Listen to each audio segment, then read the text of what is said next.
The brush of angel wings, I see glory on each face. Surely the presence of the Lord is in this place. Good morning, guys. How are we doing today? Are you sure? Are you certain?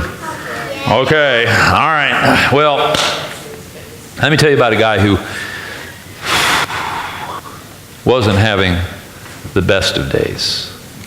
His name was Naaman. He was a general in the army. He was a general in the army that was the enemy of Israel. So, by all accounts in the wars, he'd be one of the bad guys. His problem was he ended up getting a disease called leprosy, and leprosy meant that you couldn't be around other people. That's pretty bad, right? Now, how did he become a general? It's probably because he didn't become a leper until after he'd become a general. Because if he'd been a leper first, nobody would have given him the opportunity. Nobody would have given him the opportunity. So, he's trying to go everywhere he can find to try to get better, and nobody can make him better. Now, he has a slave who works for his wife. It's a slave girl, and she's from Israel. And he captured her in one of the battles. And she said to his wife, you know, there's a great man of God in Israel. If there was somebody like that here, they could take care of my master's problems. Well, Naaman's wife said to Naaman, my slave girl said there's a man of God in Israel, and whatever he says, it happens. He could cure your leprosy. Now, again, Israel's the enemy for him, right? We go to war against these people. But he goes to his king and he says, King, I know we're supposed to be at war, but I'm really hoping I can get better from this leprosy. What do you think about me going and seeing if I can visit this man of God? And the king says, well, you go ahead and go. Make certain you take some fancy gifts.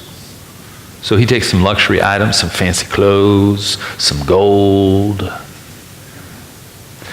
And he goes to the man of God's house, and he gets there. Now, I know Israel and Naaman's country were enemies. But just for a moment, imagine if somebody really important came to your door. What would you do? Open it? Would you be excited to see them? Yeah. I mean, like if your favorite basketball player or your favorite musical artist or somebody came to your door, you'd be excited to see them. You might want to get a photograph with them. You'd be glad to meet them. Well, Elisha sent out his servant who was learning to be a prophet from him. That's what Elisha did. Elisha didn't come to the door. Elisha didn't greet Naaman. And Naaman, did I tell you he was a general? He was an important person. And when you feel important and nobody treats you like you're important, that's a problem, isn't it? Right? You want people to treat you like you're important too. And so all Elisha does is send out his servant, and his servant says, hello. Elisha the prophet says that you should go to the river Jordan and wash in it 7 times, and then you'll be cleansed. Have a good day. And then he turns around and goes back in the house and closes the door. No, oh, it's so good to see you. We're so blessed to have you here. You're such an important person. He's mad because he wasn't treated like an important person. He's stomping off. He's saying all kinds of things under his breath. He's saying all kinds of things out loud. He's saying all the things people say when they're mad. And heading off back home. I mean, I've got a river back home in Syria that is a cleaner river and bigger river than the Jordan River. Why should I ever have to wash in the Jordan River? Man, if I can wash in the Jordan River and get cleansed, I could wash in the river back home and I'd even be better off. And I don't know why this guy didn't even come to the door and greet me. I mean, he was all mad. Finally, when he calmed down, one of his folks said to him, hey, General, if the man of God had asked you to do something amazing and difficult, you would have done it, because that's what you do.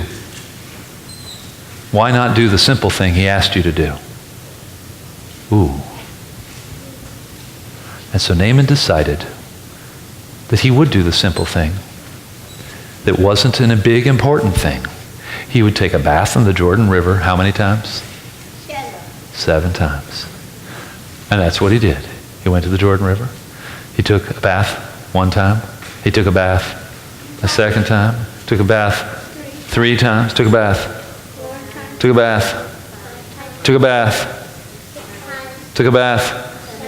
And when he came out the 7th time, his skin was perfect like the skin of a baby. And he was healed.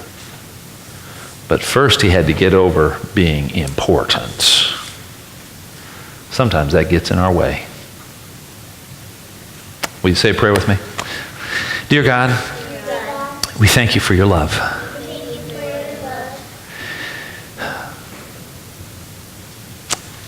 Help us not to take ourselves too seriously. Amen. Amen. All right, guys, we have worksheets for you. I know many of you guys are going to be heading off to your Sunday school class.